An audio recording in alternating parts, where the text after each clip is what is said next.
It's your girl Donna Prescott coming to you again with another story time. Just wanted to say welcome back to my YouTube channel, y'all. I'm glad that y'all are joining me every single week in my salon today, and I'm gonna be working on a wig. You guys know we offer luxury custom wigs here.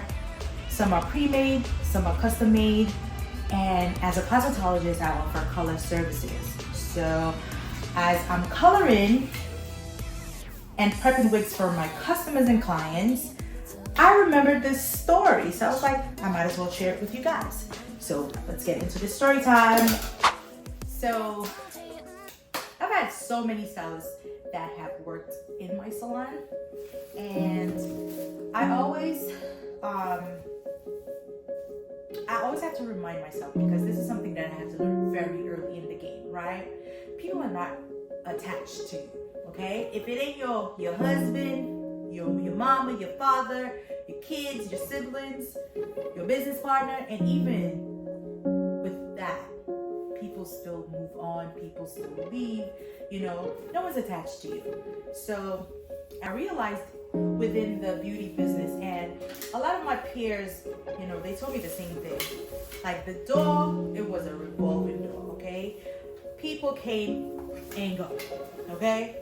And at first, it bothered me because I was like, what is the problem? Like, why is no one sticking around? Like, why are people just coming and leaving? Like, but I've been fortunate to have like great relationships with some stylists that has been through my space. Some of them we still have relationships until this day. We had a great experience working together, and there were the ones that, oh my God, it was so bad. All I could do is pray for them, okay? And I am definitely the type of hairstylist that I do take accountability for things, okay? And I'm a very self-aware person as well. So a lot of times I go within and I try to look at like, all right, how can I do better in this situation? How did I contribute to a certain things? What can I learn from this, okay? And not all the time I'm wrong, but still, we live and we learn. One time, a hairstylist came into my salon, and just not going to mention names, but it was a male hairstylist, and he came into my salon and he said that he worked at another salon that was not too far from where I was located, but he was experiencing some difficult times where he was, and we sat and we had like a conversation which turned into a really deep conversation. I feel like that's kind of how he got me. But anyway, he expressed to me that he wasn't happy where he was, and like some of the difficulties that he was having, and he was looking for a new space to work from. And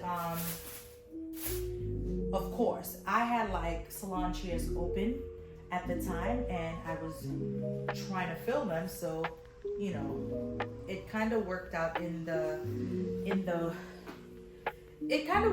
good way for the two of us. Now, I sometimes think about that story and say, sometimes when you hear people come in with like all of the bad stories and, whatnot, leave them where they at. But I'm also like, giving people a second chance. I feel like that's kind of how he got me. And I feel like that was the situation with him and I. I was like, what could possibly go so wrong between us if we actually have a conversation, create an agreement, sign it, and have a great understanding, which is what we did initially to start off. The agreement was that he was going to transition into my salon, build his clientele, which he didn't really have a lot of, and to start off, we would do commission rental. If you're not aware of what commission rental is, it's pretty much renting out a space in the salon. So in salon terms, it's a booth. But instead of doing booth rental where you have like a specific price that they pay every month or every week, this one goes per service. So I think at the time for him and I, it was 50-50. Being a commissioned stylist or a salon has its pros and its cons. If you guys want me to expand on that a little bit more, I can, but let's finish this story, okay? So everything I thought was like in place, the stylist would come into work and he would deal with his appointments. He would take payments from the clients that he were dealing with, and then he would pay me after the end of the day when he was done with like servicing his clients. Now, I learned a lot of things from that situation, because that was a situation that had me implement having a commission stylist actually have a set schedule to come in, and other duties, as well as paying per service, the front desk, and then the salon is the one who in turn breaks down the rates, right? I gave this stylist the independence and freedom of actually just dealing with the clients, and I was hoping that this stylist was going to be honest with, you know, collecting the money and paying me the right rate, and we just, you know, dividing up the money the right way. Little did I know, there was a situation where this stylist handled a client, and then later on the client came back into the salon to deal with the stylist about something, but somehow me and that client ended up in a conversation where I found out that the stylist was actually charging the clients more than what he was saying to me. So then I was getting a way less cut than what I had to do. So example, if the service was $100, he would get 50, I would get 50. That would be the fair agreement that we agreed on, right? But what he would do was say, hey, the service is 100, but it's actually getting 200 from the client. So I found out that day, and I was like, wow, that is crazy. So what did I do? I am the type of owner, I don't beat around the bush. I went straight to the conversation of like, listen, this is what I found out, and you know, I'm surprised to learn that this is your behavior, and I really don't appreciate it. I feel like based off of that, you know, being dishonest, we're gonna have to part ways. Of course, he tried to lie about it, but he knew that, you know, he was caught. He had this major attitude out of nowhere, and it's like, how are you mad at me for you know, stealing from me? I just couldn't understand. And he agreed to leave, which that turned into something extra.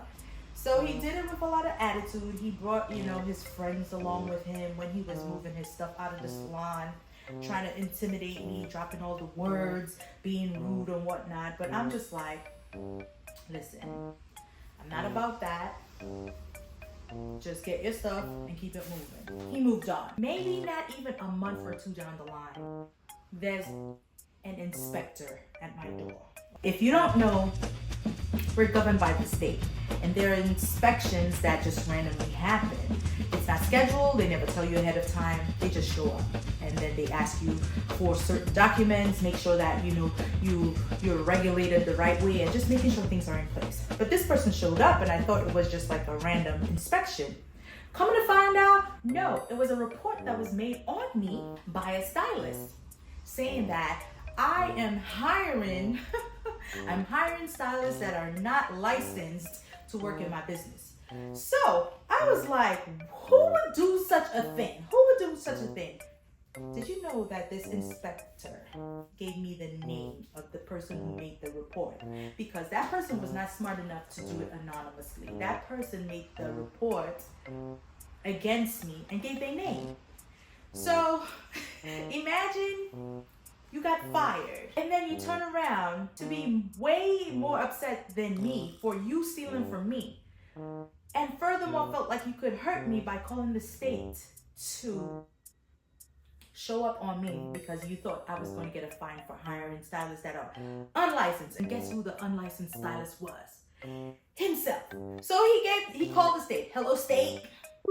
I am calling to make a report against Donna Prescott because she's hiring unlicensed hairstylists. And they were like, do you have any examples? And he gave his name. So you made the report, and the person that you're reporting against was yourself.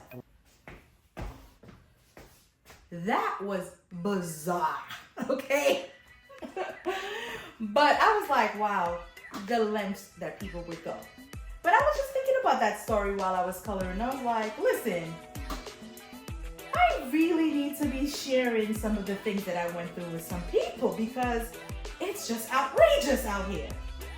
Anyway, guys, that was my story. Feel free to check out our salon. You could come in, you could make an appointment for a consultation. You can see what we have in our showroom. We can build you a custom wig. I brought in hair bundles and our affordable virgin bundles. Yeah, so thank you for joining me for this story time, and I'll see you in the next video. Bye.